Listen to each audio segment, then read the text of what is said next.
Welcome back to Rob Built. Today we're learning how to build this cable railing. This cable railing.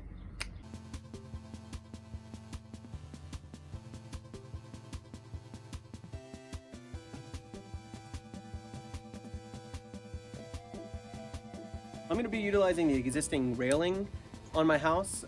This isn't from the ground up. I mean, I'm basically going to be taking off all the wood because it's rotting, tracing all the angles and reinstalling it. If you're doing your build from the ground up, this may not be the tutorial for you. For me specifically, I'm focusing on the cable railing, teaching you how to do that aspect, and then you'll obviously have to modify it based on your rail. Now that the rail's done, I'm going to teach you how to do the actual cable part of this. There are a few components that come with the kit I bought. I bought it on Amazon for about $30, but because my railing was so big, I had to buy 3 kits. So about $120 just in the cable railing itself, and then the actual cable railing you can get on Amazon as well. I got it from Harbor Freight. At Harbor Freight, it's like $9 for the 3mm cable. It's gonna be a lot cheap for 100 feet. It's gonna be a lot cheaper than you're gonna find anywhere else. So you've got a few different components. You've got your cable, you've got your crimps, you've got your turnbuckle, and then you've got your D-strap or your eye-loop, whatever you want to call it. So first things first, Spain or Barcelona, you're gonna want to measure out pretty much where your eye-loop, what? You're gonna want to measure out where all of your eye-loops go. So knowing that my code is every 4 inches, I started in the middle, and then I went every 3.5 inches just to kind of keep it perfectly even here. I did this for reference, just so I kind of had the process down. Okay, first things first, you're gonna take your cable, and you're gonna loop it through your crimp. Once it's looped through your crimp, you're gonna loop it through your eye strap, your D-strap, your D-strap. Loop, I don't freaking know what they're called. Just look it up. And then you're gonna loop it through the other end of the crimp. You're gonna pull tight. Then you'll take your, I got this from Home Depot, it's called the swagging tool. It's essentially a bolt cutter, but I think it's specifically for crimping. It's I think it was like $30. I'm probably gonna return it. But this is what you use to crimp. Definitely a much easier job with 2 people, because while you set it in place, the other person can use the bolt cutter. I'm gonna be a little bit on the struggle bus here, and that's fine. We're learning together. Luckily, I can just cut to me actually doing this correctly, and boom, it's crimped.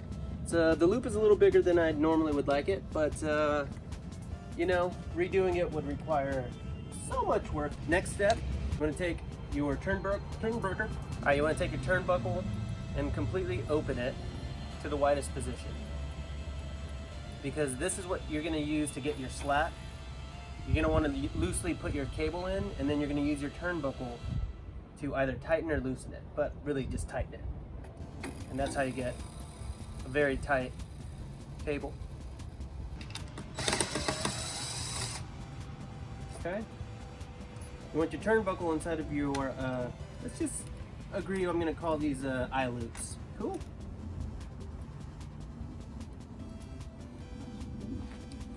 And you'll want to screw your eye loop back in. I don't know if I had $1 for every time I said that.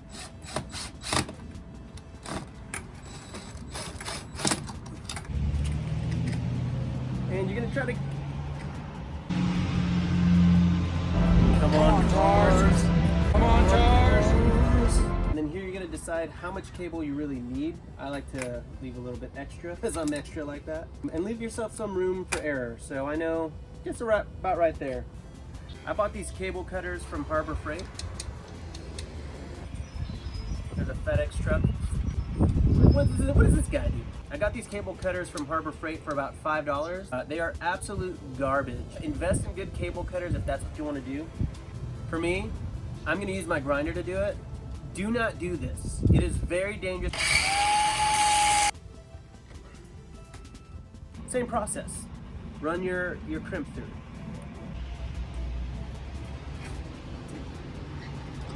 Okay, run it through your turnbuckle and right through your crimper.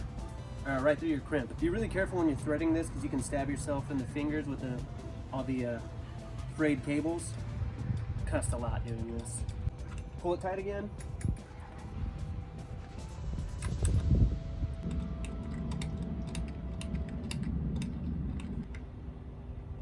Okay, I'm at the unfortunate spot where I actually didn't pull enough of this cable out. It's okay, we're learning together. Please keep watching. And we're back! I redid it. So now, when I tighten this, it should be a very tight cable. Let's see. And there you have it. A tight ass cable. Practically play the harp on this, or the guitar. I'm gonna time lapse the rest, but that is the basic rundown. So you run it through, you crimp it, or sorry, you put your crimp in first, you run it through the D strap or the eye loop. Once it's run through, you put it on the other end of the crimp. You actually crimp it with your crimping tool. Then you go to the other side, you put the crimp in again, run it through the turnbuckle, leave yourself some slack, run it through the other crimp it. Then you're gonna have to cut your leftover cable, and then you tighten. Really not that hard. These three right here took me much longer than I'm proud to admit, but once you kind of get in the groove of everything, it goes by super quick, I think. Probably.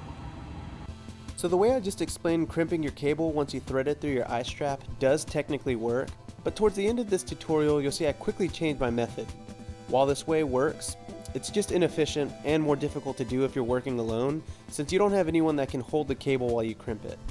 I also cut the cable with my grinder every time I finished a strand, but again, I realized it's best to just wait until the end so that you can cut them all together. A good tip here is to attach all your eye straps on one side with the turnbuckles already inside of them at the very beginning. Again, just more efficient than having to switch tools every time you're onto a new strand. In my opinion, there's no way to do this project accurately without creating a jig or template for yourself. I used a 1x4 since it would sit flush on the 4x4 post of my railing, and I started by marking the center of my 1x4 and then marking lines every 4 inches. From there, I placed my eye loops over those lines and pre-drilled my pilot holes. You can spend as much or little time as you want measuring and getting these precise. My first jig definitely wasn't perfect, but I had to create several jigs for my specific rail and project, and I quickly realized the importance of taking your time. I bought a drill guide to help me drill a 37-degree angled hole through my center post where I'd be feeding my cable. Unfortunately, the drill guide only had increments of 15 degrees, so I had to eyeball it a little bit. But for the most part, I think it turned out okay. Okay, let's talk about the next section of my rail. So it's basically going to be the same concept. As you can see, there are 2 different sections here. Meaning, instead of putting your turnbuckles here in the middle, you're going to want to drill holes and run your cable straight through. So I made this jig here. There wasn't a lot of supporting kind of research for this. I'm sure it's out there, I just couldn't find it. Basically, you're going to want to drill your holes at 37-degree angles, which is the kind of the angle of my rail. Yours might vary a little bit. That way, whenever your cable runs through, it runs diagonally, because if you drill straight, it's going to go straight through your pole and then it's going to go up like that. It's not going to look quite as clean. And remember, we're doing that because if you were to put your turnbuckles here and then start over in this section, it's going to be nearly impossible to line up all of your cables on this section with your cables up there. So to give you that clean, even slope, you're going to have to drill through your middle or else your rail is going to look a little janky. There are several ways to do this. This is the way I've come up with it. We'll see. It may not work. I may cry at the end of this because if I had to redo this rail, well, I wouldn't. I would just have a janky rail. Do it right the first time and you won't have to cry yourself to sleep every night. I started by placing my jig on the rail and making sure it was plumb. I then attached it to the 4x4 post with a couple of clamps so that it wouldn't move when I drilled my pilot holes. Again, take your time here because if your holes aren't plumb, you're going to wind up with crooked cabling. Once my holes were drilled, I started screwing in my eye loops all at once. If I could go back, I would have only screwed in one side of each eye loop and placed a pre-crimped cable loop into it, and then I would have screwed the other side of the eye loop into the 4x4. If that doesn't make sense to you now, you'll see what I mean in just a second. Here's where I really hit my groove and figured out how to streamline the entire process. I started by screwing every eye loop and turnbuckle on the left side here. Then I completely opened the turnbuckles to their widest position. This took me a while to do, and to be honest, it was pretty tedious, but in the long run it did save me a lot of time to do it this way. Once the turnbuckles were on, I started pre-making my cable loops, and once each loop was made, I placed it inside the eye strap and fastened the eye strap to the post. Then I'd run my cable to the other side through the turnbuckle, crimp it, and start on the next strand. I created a couple more jigs and went to work on the final posts. There's not a lot of new news here, I'm just showing you a different angle and how efficient I got towards the end of this process. I really wish I would have figured out this refined step-by-step process a little earlier, but that's sort of how these things work. You get better as you go. The first 3/4 of this rail took me a long time, but once I refined my technique, the final leg of the install was super quick. I wouldn't say this project was easy, even though I thought it would be, because it did take some serious planning and prep work, but I do think that anyone that's somewhat handy can figure it out, especially if they watch this video. And, of course, I waited until the very end to tighten my cables because it's oh so satisfying to watch and do it all at once. All in all, I'd say this project cost me just over $500 total if you include the wood for the railing, the paint, and the cabling system. But if we're just talking about the actual cabling system, then my total project cost was around $90. I'm pretty proud of this one, especially since it's taken me 3 years to get around to actually doing it.